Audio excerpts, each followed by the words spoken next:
Big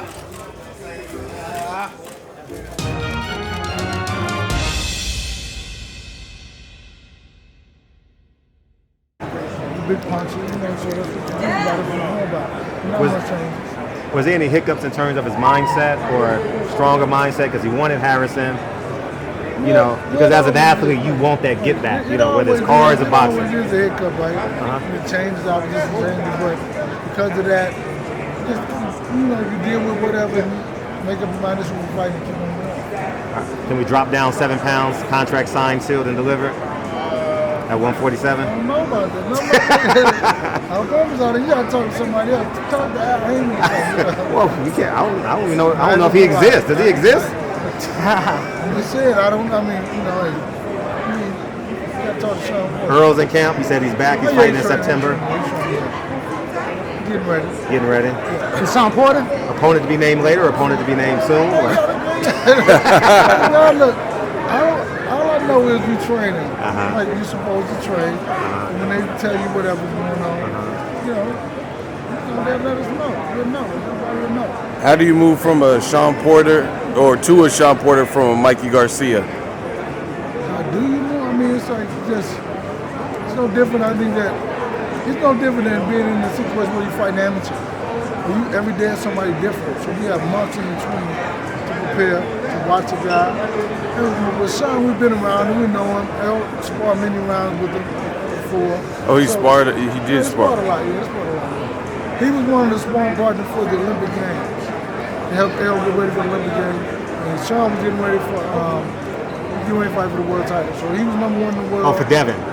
Well, okay, yeah. It was like Mark Peterson was there. Oh, Shawn Olympic was training. there. Okay. Roner was there, and Jorge Linares. So he sparred with all those guys. How was the sparring? Which one? Between Errol Spence and Shawn Porter. Hey, man, That's the obvious next question. It was good, man. It was good sparring. I mean, look, I saw him spar like 2 rounds one time. That was it. But I mean, it was good sparring. Now, obviously, tomorrow night you got the fight with Jamil. Obviously, the big goal is, you know, to get that rematch against Tony Harrison.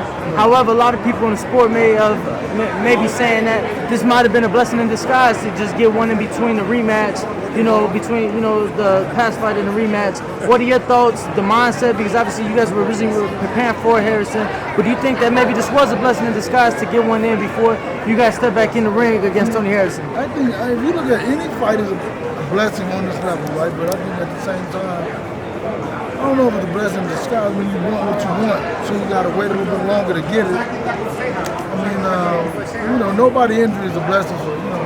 Right. So, I mean, in that sense, you know, hey, it's life, man. We got to keep roll with the punches. So right now we in June. Can that rematch be expected? Could we expect to see that before the end of the year? Yeah. Now, you've been in the ring with Mikey Garcia. Mikey Garcia wants to stay at 147. Watching him in the ring that night, do you think he should move down to 140 or fight Danny Garcia supposedly at 147? I can't tell because, I mean, you can't really tell. From a performance like that, you really can't tell. I mean, he just didn't have a chance. That doesn't mean none of those guys are in that weight fight like Errol, isn't he?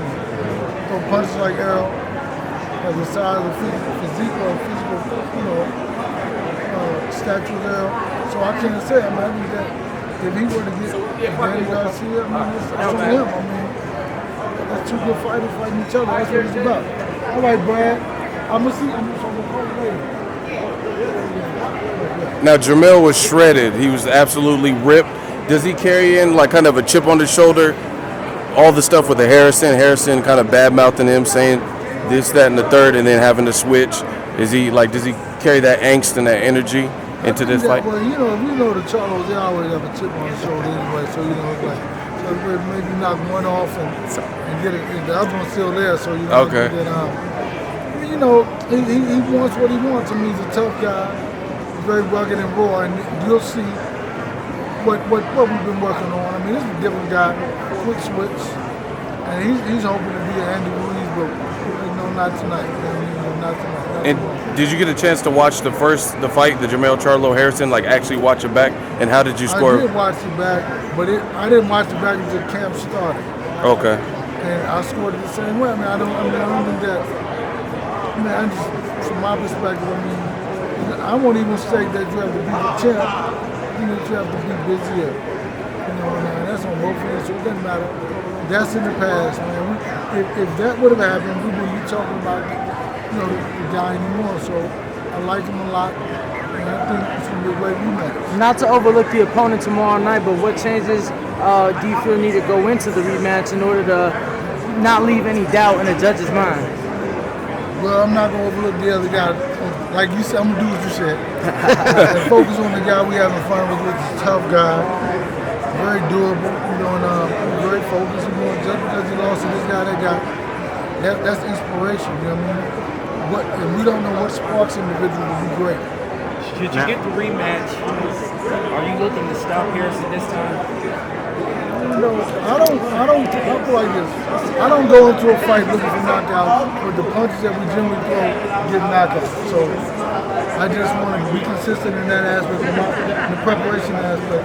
Not so much about trying to get a knockout. The point of the fights is to win the fights. Not so much about a knockout. Shawn Porter, I'm sorry. Shawn Porter's made some comments. Kenny Porter's made some comments. Have you seen a level of higher intensity in Errol Spence as it relates to training? Well, I think Errol doesn't really look at that stuff. But I was really upset about those comments in the sense that, I saw someone say Errol doesn't like him. Errol doesn't like him, doesn't like the way he looks, and don't like that he's on television, I think that's unfortunate because I think they are friends. Errol has never said anything, one thing, this is no lie since I've known him. He won't say one thing bad about another boxer. No, not one time. So when you talk about Shawn Porter, he never mentioned it. He never talked about it. I think you focus on yourself so much in your career, you can't talk about everybody else. So I think it's very unfortunate that he would say Errol doesn't like him or Errol doesn't like it. He's on television. But they offered Errol the job first. So why would you be mad at the guy who took the job that you didn't accept? That's, but that's what it is, man. I'm not mad at him. He feels the way he feels. Very unfortunate. So in high school, we would call that sloppy seconds. I'm not going to do that. I'm going to say they offered the man the job. The man said no and got the job. I can't be mad at you for getting the job. But I didn't accept it in the first place. Now, I asked Errol last year his thoughts on the Wilder versus Joshua fight. He said he would pick Wilder. He said he's rocking with the American. Did you get a chance to see Joshua Ruiz, and what did you make of it? Was it shocking to you, like it was to some people? I did not see the fight. Oh, okay, you didn't even see it. I didn't see the fight, but I knew before the fight, I was in the airport. I told my brother, I said, this guy's going to give Anthony Joshua a tough fight. He said, no, he's going to get knocked down first. I said, no, because he comes with pressure. Anthony Joshua's in phenomenal shape, phenomenal fighter. If you let him fight his own fight, if you let him be, he can say I've done boxing, whatever, all day long. If you let him do that, but when you don't let him do that, that's what you get. See, everybody's so tired because he's great to fight at his own pace. When you intensify the pace, he's fighting at this other guy's pace. You're not accustomed to that. That's where the fatigue came in. And Holyfield said, fatigue makes cowards of many men. So, that's what he said. So you push the pace. Who would you slight for the rematch? Like, who would you shade? I'm going with Team USA, man. Okay. Andy Ruiz is an American fighter, born in America. American fighter. He went to the Olympics from Mexico, but he lives in America. What about if Wilder fought Ruiz? Let's say he gets past the rematch. That's a different fight. Man, I don't get into that. That's a personal issue. That's between them. I care. They should care about who wins, not me. I'm just going to look at it as a fan. Gotcha. And I put my personal feelings into it so I can actually enjoy the fight. Derrick, given that you don't have any ties to none of the heavyweight champs, nothing like that, Wilder came off a very impressive victory last month. He wants, well, first it'll be Ortiz from what we're hearing, but he wants ultimately that Fury rematch. If you was in his corner, what adjustments would you make stepping back into the ring with a Tyson Fury, given his elusiveness, his slickness, his boxing ability? I don't know, man. I just, he's been doing great for what he's been doing, I believe he knocked Tyson Fury down twice, right? Yes, in the 9th and the 12th. And Tyson Fury didn't start fighting until the fifth round. So if you lose 4 rounds, you're knocked down. That's 8-4. I mean, so I think he should just keep doing what he was doing. Because Fury didn't start fighting until like the 5th round, where he started fighting. So you're knocked down twice. So I think he should keep doing what he's doing. I mean, I have no. His guys know what they're doing. I'm not.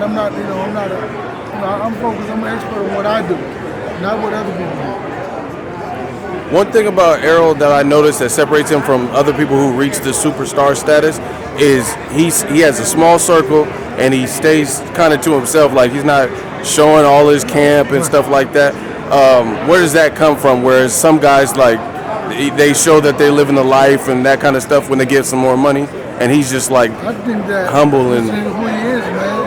His mother, his parents, it's who he is. You know what I'm saying? I mean, I'm we're on the low. We live. Yeah, you low not key. so much about we don't live like that. You know what I mean? I don't live like that. He's not like that. I think that you have to have humility to be great. I think you have to be humble to be great. I think that you have to stay in your situation. I mean, everybody don't need to know your business. People talk too much. Like I told a guy today, I said, the way I came up with a strategy for Mikey Garcia is because of people talking too much. ooh. When you watch the video, you can't see what he does wrong. You can't see what he does wrong because when he throws his jab, he drops his hand down and brings it back up. Right? And he punches, he raises up a little higher. That's not enough to go out with a bit of strategy. The strategy came from people talking about how smart he was, how intelligent he was, how intellectual he was. I said, okay, he's so smart, he's a great counter puncher. I'm gonna keep a jab in his face. Keep him busy, keep him occupied, so he can't be as smart as he is because he's thinking about getting away from those punches opposed to counter punching. So when people talk about how intelligent he is, the strategy came from the conversation, not from watching the video, because there was nothing he was giving up to say he has flaws, he has faults in the video, but it's a conversation. You gotta always reach until you get what you need, and that's what I got. I heard him, I was like, so people talk too much, people show too much. Now, given that he talked a lot, what can you say? Well, I'm not talking about Mikey talk too much. I'm talking about Just the people, the fans, the commentators, the this, the that. That's what it was. So it wasn't so much about Mikey, and it wasn't him at all. But the game plan, it looked like the game plan was, Earl, he's going to get tired late. If we just keep on boxing, your power is going to carry in the later rounds, and maybe we stop him, maybe we don't. I'm not sure if that was the game plan. It was about, they said Earl was not a boxer. They said he was a flat-footed fighter, doesn't move his head, doesn't do this, doesn't do that. So he just showed them what he can do. Well, not really, because to me, I didn't see anything different than what he did in any other fight.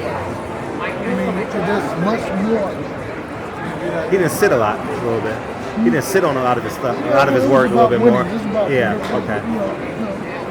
Now, would you want him to turn a little bit more on Shawn Porter? Because Shawn Porter's going to be aggressive. He's going to come at you. Who said he was fighting Shawn Porter, man? He's a great athlete. At the same time, It's a hypothetical situation. In a hypothetical situation. Because I had this thought. It's going to be two great athletes in the ring that night. Right, yeah. Shawn Porter. Boxer. Shawn Porter's a boxer. Errol Spence is a boxer puncher. Shawn Porter's life's work, if they fight, will be that night. Errol Spence supremacy at 147 is on the line that night. So I think that there's a lot at stake for that fight. There's nowhere else Shawn Porter can go if he loses this fight. Basically, in terms of money, in terms of he'll still have a great job, but I'm talking about in terms of boxing. I think it's his life's work is on the line. How do you prepare for a kid, in my humble opinion, who says, you know what? This is my fight. This is my Sugar Ray Leonard. This is my Roberto Duran. Well, I think that every fight for him is like that, right? It's like every fight, you have to step up and be the best you can possibly be. And I think Shawn will step up like he does all the time. But Errol's just a different individual. The punches that those other guys hit him with can't get touched with him. And that's like, in boxing, everybody's going to get hit. People say, oh, this guy get hit. Everybody's going to get hit. I just think that it's all about the focus, all about the strategy and the game plan. I think that He's a really good fighter. But, you know, Errol's something totally different. Is Errol coming in tomorrow? I'm not sure. I don't know. You know, I've been there for a couple of days, so I'm not sure. How you like Fox? You've been in the past 2 fights, been on Fox? Well, 3 fights. So if you enjoyed this video and want more content like this on the channel, you can show your appreciation by going to the PayPal donate button or the YouTube support button, and you can donate any amount that you feel is equivalent to the value of this video. Much more to come. Thank you guys for your support. Boxingego, the future of boxing.